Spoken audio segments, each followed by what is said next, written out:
This might be one of the most important banners in the entire game, and in this video you're going to learn if it's worth summoning all these characters. So let's get to it by first going over the new Tohdoh. Okay, we are at the summoning page, going to hit the exchange button right here. I'm going to click on Tohdoh. Let's go over his character. He is a rank 4 Annihilator, Executioner, whatever type you prefer. Let's go over the effects. So first he has Responsible for the Miracle. That makes sense because this takes place in, I believe, stage 17 when Lelouch rescued him, and that's why you have that particular line, because Lelouch told Tohdoh, hey, take responsibility for what you did, essentially. Now to the effect itself, 3 seconds after placement and every 20 seconds thereafter increases the double attacks or simultaneous attacks triggered by this unit's normal attacks by 1 for 20 seconds. Also reduces combat damage by 0.07 times. Pretty good. It will be better if you use his Gekka. Next we have skill 2, which is a attack and defense boost. 5 seconds after placement and every 20 seconds thereafter increases the attack power and defense of all allies within range, excluding this unit, by 35% for 17.5 seconds. Again, it will be better if you use his Gekka. Another thing about this Tohdoh that you might have noticed is that he's got pretty high health, high defense, and pretty solid short range attack. The interval, I think, could be a little better. Now, the first thing you might notice about this Tohdoh is that he doesn't boost his own stats, just everyone else around him, which means if you want to boost his stats, you have to place either Opai or the new Asahina or other Black Knight support pilots like Zero or Taizo, Rakshata. You get the idea. So on his own, he's not like the greatest offensive threat as say someone like Cornelia or Bismarck Waldstein is. So while this Tohdoh could be a good replacement for those characters, just understand that he can't stand alone in the same regard. Another thing that I can't stand about this Tohdoh is the fact that his stats are just not good enough for what they were trying to accomplish. If you compare him to, let's say, the Colin that came with the Garden Mark II, it's not really comparable because that Colin has better health and higher defense. The attack power might be lower, but you're getting more of that combination of defense and attack power. This Tohdoh, they couldn't really commit to what they wanted, either high attack power or higher defense. You might say, well, 900 is not bad, and I would say sure, but in the future, that's not going to be that great. Right now, for example, yes, it's one of the highest in the game, so I suppose in the immediate use, this Tohdoh is not bad, but going forward, which is what you guys want to know about, and not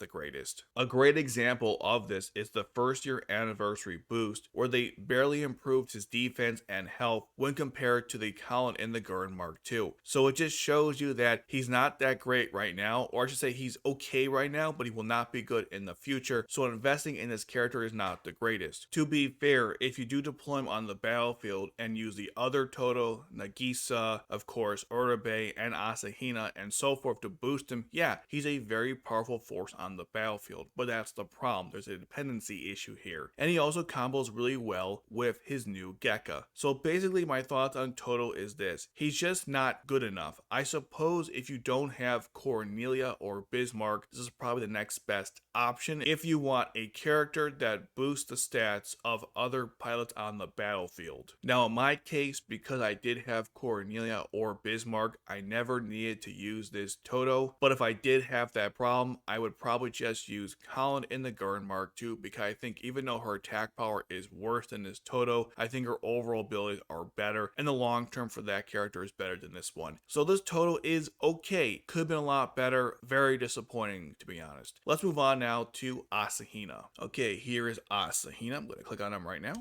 Asahina is a rank 3 assault or striker pilot, and let's go to his ability. First, he has a cost recovery. It says recovery DP, deployment points. I always say cost in this game, but when I say cost, I am referring to deployment points. I think cost is just a lot simpler to say, which is why I do that. Now to the effect itself. 5 seconds after placement and every 30 seconds thereafter increases deployment points by 10. And then second effect, which is a pilot power up mid. Okay, 3 seconds after placement and every 30 seconds thereafter increases the attack power of all deployed JLF, which is Japan Liberation Front, and Black Knight's ally units by 26.2% for 26.2 seconds. Other things about this character that are really good: low cost, high health, and good short range attack power for an assault pilot or a striker pilot. This Asahina might be one of the best budget pilots in the game to date. and the reason why is because he's one of the best supporters for the Black Knight faction as both a cost increaser but also an attack booster. And for budget players, this is what you really want as a rank 3 character. I don't have too many issues with this character because of how well balanced he is, with good health and high melee attack power for a striker pilot. What's really great about him is that going forward, if you are a budget player or even if you're not a budget player, the Black Knights are probably going to be your go-to faction, and Asahina is going to be the guy leading the charge going forward. There's going to be so many times in the game where you're going to be happy you have Asahina on your team. He's arguably one of the best passive cost increasers in the game, and also he gets a great first year anniversary boost with an increase to his health and attack power, I believe. Not the greatest in both departments, but again, this is a striker pilot or assault, so for me that's totally fine. This is not an Annihilator pilot, and I don't expect him to treat him as if he was an Annihilator pilot. I don't have much more to say about this pilot. I don't have too many cons for him either. I think it's just a great combination of all the things you'd want in a rank 3 pilot that supports the Black Knights, and like I said, this is one of the best Black Knight supports in the game, and it's a rank 3, which is absolutely crazy. Now let's move on to the rank 3 Nagisa. Okay, here she is. Let's click on her. Now let's get one thing out of the way, which I'm sure many of you are wondering, is she really that big in the show? And the answer is yes. In my other channel, I did a video which ranked the characters, the female characters of course, by bust size for R1, and yes, she actually is that large. Did he make her bigger in R2? Of course they did. Everything was bigger in R2, including, well, the Opai. Now let's get to the character herself, which is way more important. Sorry about that tangent. So Nagisa is a rank 3 healer pilot, and let's go through her abilities. So first she has a high recovery ability where she heals 27.5% of one ally unit in range's health. These sentences are so horribly written, excluding this unit after a set amount of damage is dealt, received, or healed, which is really good. So basically, if something happens to her, you're going to heal a pilot in range, which is great, just like Shirley. Next, she has a pilot power up. It's not really a power up, but I suppose 3 seconds after placement and every 30 seconds thereafter increases the defense of all deployed Japanese Liberation Front and Black Knight ally units by 26.2% for 26.2 seconds. One thing about Nagisa that's awesome is that she has balanced attack stats for the short range and the long range, which makes her one of 4, I think, in the game that have that ability, or not ability, but stats, which is fantastic, and we'll get to later on why that's relevant to the Gekka. Her defense is okay, health is okay, but she is a healer pilot, so durability is not going to be her strongest suit. I should point out though that they're going to give her a health boost during the first year anniversary, but only a health boost, not a defense or anything else, which was kind of disappointing. This character is awesome, as I only have nice things to say about her, but there is one con, so let's get that out of the way first. Her cost is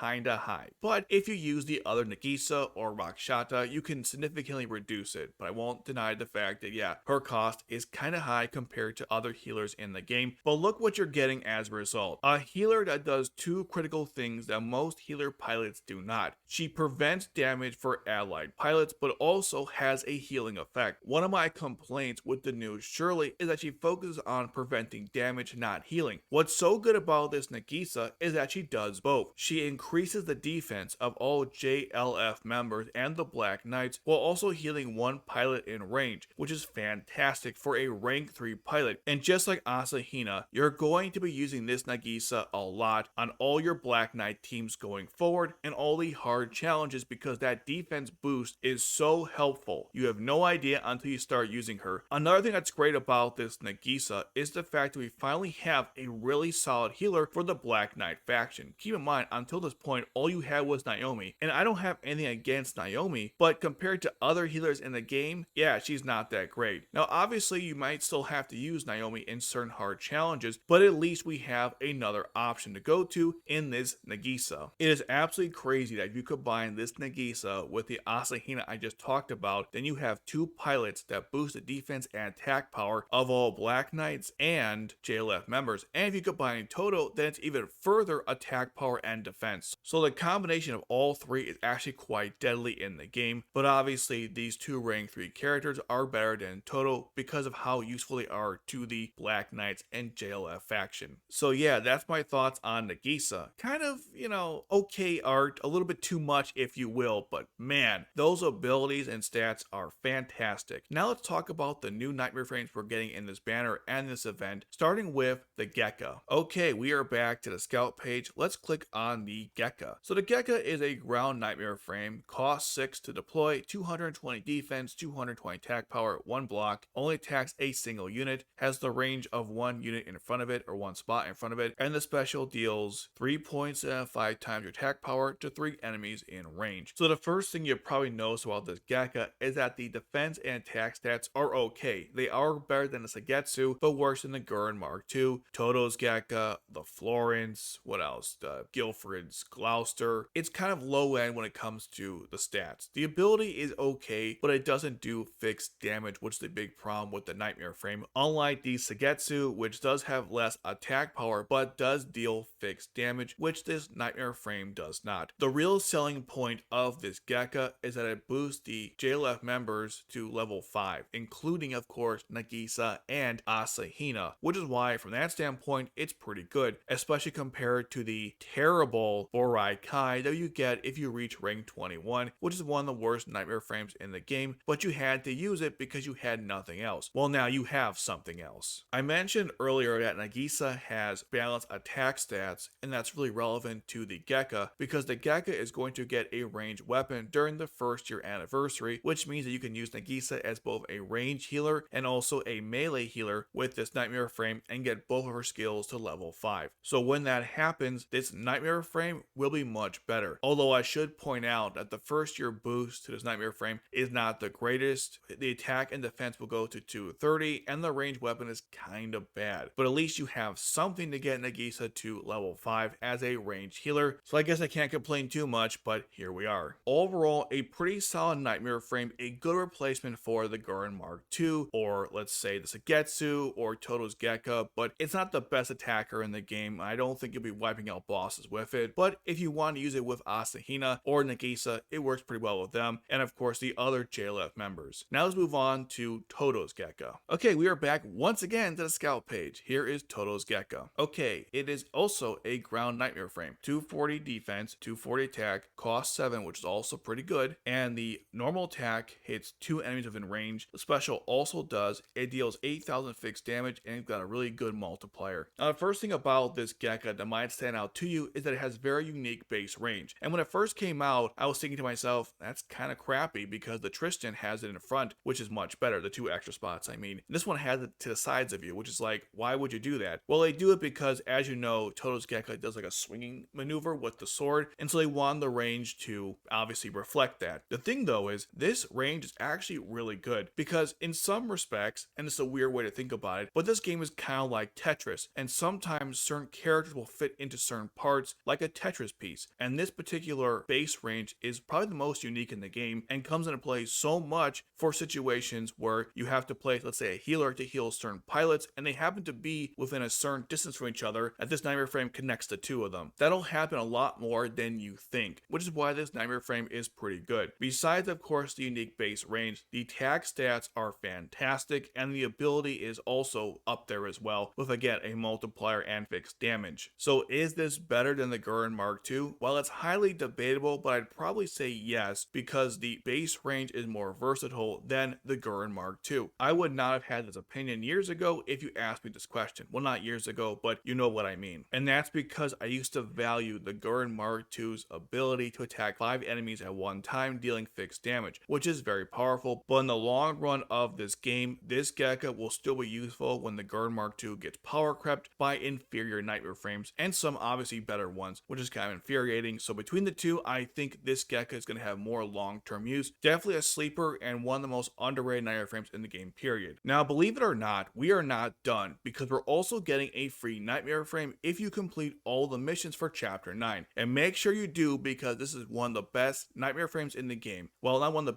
the best budget Nightmare Frames in the game. Let's go talk about the Sutherland Custom, or Custom Sutherland, I'm not sure which is it. I always confuse the name. Okay, let's go down to the missions. It might actually be in the shop. Yes, here it is. And we go to the missions, you can see it right here, so make sure you complete all your missions to get the Sutherland Custom. Let's go up to it, and yeah, it's the Sutherland Custom, not the Custom Sutherland. This is a ground Nightmare Frame with 2 weapons, a range and a melee. Let's go through first the range. Cost is 7, 150 defense, 300 attack power. The special is exactly the same as the Lancelot with the Varus cannon, and I believe the base range is also exactly the same. It is, and also the effect of attacking just one enemy unit at a single time. This is one of the best weapons in the game, and again, as a budget player, you couldn't ask for much more than this. If you don't have the Lancelot, you're gonna be so happy to have this on your team, and it'll combo even better with the new MC pilot, which we're getting during the half anniversary event. But yeah, this Sutherland was such a great gift to all the free players when it came out. I was so happy when I got it, and I'm still happy to this day. Now let's move on to the other weapon, which is the melee. You won't use this as much, but it's still worth noting that it has low cost, lower than the Lancelot club, but it has less attack power and defense, but it also stuns just the same as the Lancelot club. What's great about this Nightmare frame is that it combos really well with the MC, which you probably figured. It's also a pretty cheap lance to use with any of your pilots. The only thing I don't like about it is that the attack power is kind of low, but again, if the Lancelot club has 205 attack, you can't expect this Nightmare frame to have any more attack than that, but still, it's kind of annoying. Other than that though, I absolutely love this Nightmare frame. And when we get the 1.5 anniversary MC, you'll be very happy to have this Nightmare frame because those two combo really well together. But as you can see, this is one of the best Nightmare frames in the game, and definitely complete all your missions to get it. I've said this 3 times now, but I honestly don't want you to forget because it's super important. So when it comes to this banner, the question you're probably wondering is, should I summon from it? This is one of the hardest questions to answer because the best pilots on this banner are the rank 3s, which means that once the banner ends and those rank 3s join the main banner, you'll probably get them over time. At the same time though, this is a really solid banner with 3 pilots, 2 of which you'll be using all the time, so having them as soon as possible is also a good thing. So here's my perspective then. If you are a whale and you got plenty of Securitized save,